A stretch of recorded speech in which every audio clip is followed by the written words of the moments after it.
এটা আমার লেবু বাগান, প্রুনিং করা হয়েছে। এখন এখানে গোড়া খোঁচা হচ্ছে, এখানে গোড়াগুলো পরিষ্কার করা হচ্ছে। আর এখানে ড্রেনেজ ব্যবস্থা, অনেকের জমিতে জলের অভাব, আমার এখানে জলের বাড়তি জল হয়ে গেছে, এই আশিস করছে।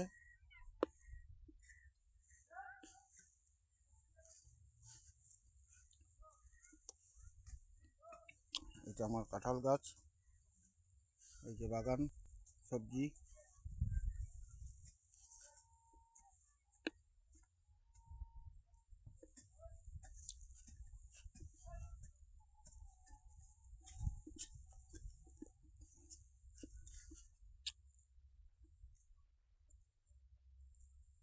তো অত করতে হবে না, এমনি কতলাই দেয় ওইটা, যখন দিব না, ঘাস মারা দিব, মরে যাবে। আর ওই যে ঘাস মারা দিব, লেবু গাছের কিছু হবে না।